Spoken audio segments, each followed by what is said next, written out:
लीना रंगों के बहुरूप दर्शक के बीच खड़ी है। उसका कमरा एक कैनवास है जहां कल्पना और वास्तविकता मिलती है। कमरा जीवंत ऊर्जा से स्पंदित होता है क्योंकि लीना का ब्रश कैनवास पर नाचता है, जो कैंडी, पतंग और गुड़ियों की एक सन की सरणी लाता है। लीना के ब्रश का हर स्ट्रोक कैनवास में जान डालता है, कैंडी का एक मीठा सपना गढ़ता है। लीना की कल्पना उड़ान भरती है। पतंगें कैनवास पर उड़ती हैं, अदृश्य हवा में नृत्य करती हैं। नाजुक गुड़िया जीवंत अराजकता से उभरती हैं। प्रत्येक की एक कहानी लीना के स्पर्श से अस्तित्व में फुसफुसाई जाती है। सन की कल्पनाएं कैनवास से बाहर निकलती प्रतीत होती हैं, जिससे लीना का कमरा एक जीवंत, सांस लेने वाली पेंटिंग में बदल जाता है। बारिश खिड़की के शीशे पर गिर रही है क्योंकि लीना अपने कमरे में सुस्त पड़ी है। बोरियत एक स्पष्ट उपस्थिति है। उसकी पसंदीदा किताबें पढ़ी हैं। उनकी कहानियां क्षण भर के लिए उसकी कल्पना को पकड़ने में विफल हो रही हैं। खंडहर टॉवर उसकी बेचैन ऊर्जा के मूक प्रमाण के रूप में खड़े हैं। असंख्य तस्वीरें जो कभी रचनात्मकता की जीवंत अभिव्यक्तियां थीं, अब फर्श पर बिखरी पड़ी हैं। हर स्ट्रोक उसकी ऊब की याद दिलाता है।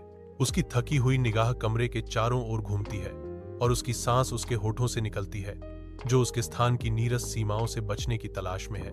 बाहर का उदास मौसम अंदर उठ रहे तूफान को दर्शाता है।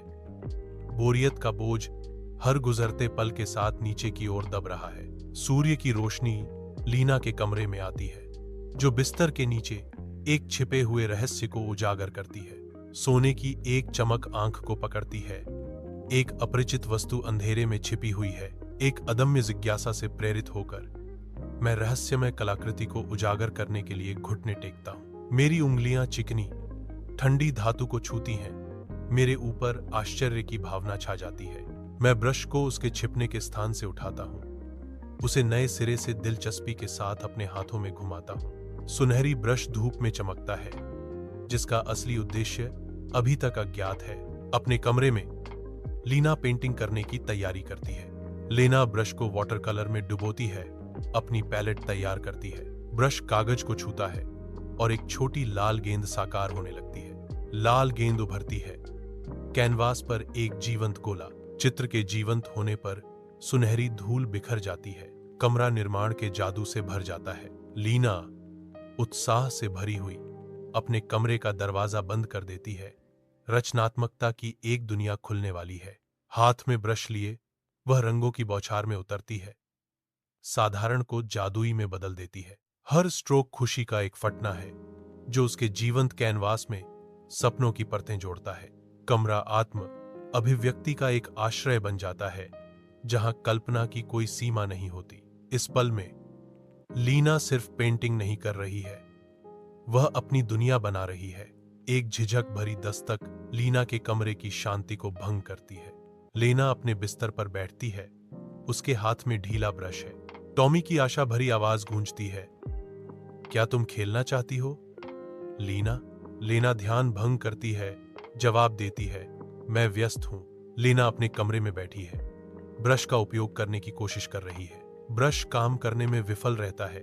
निराशा बढ़ने लगती है। लीना की निराशा बढ़ती है क्योंकि वह अपने कार्यों पर विचार करती है।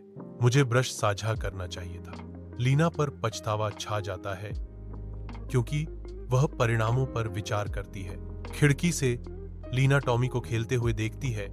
उसकी आंखों में कोमलता और चिंतन का मिश्रण है। जैसे ही वह टॉमी के लापरवाह खेल को देखती है, लीना के मन में एक निर्णय बनता है। वह टॉमी के साथ ब्रश साझा करने का फैसला करती है। लीना का चेहरा दृढ़ संकल्प से नरम हो जाता है। वह टॉमी को देखती है। लीना खिड़की से मुड़ती है, अपनी योजना को साकार करने के लिए तैयार। विशाल विलो पेड़ के नीचे लीना और टॉमी अपनी रचनात्मक आत्माओं को एकजुट करते हैं, हाथों में ब्रश लिए हुए। हर स्ट्रोक एक जादुई खेल का मैदान जीवंत करता है, जो उनकी साझा दृष्टि से जन्मा एक जीवंत आश्रय स्थल है। एक अदृश्य जादू से आकर्षित बच्चे गांव के हर कोने से निकलते हैं। उनकी हंसी हवा में गूंजती है। अंतरिक्ष खुशी की एक सिम्फनी में बदल जाता है। युवा आनंद का एक कोरस प्रत्येक झूला और स्लाइड के साथ गूंजता है। लीना और टॉमी पीछे हट जाते हैं। उनके दिल गांव के बच्चों द्वारा अपनी रचना को गले लगाते हुए देखकर शुद्ध आनंद से भर जाते हैं।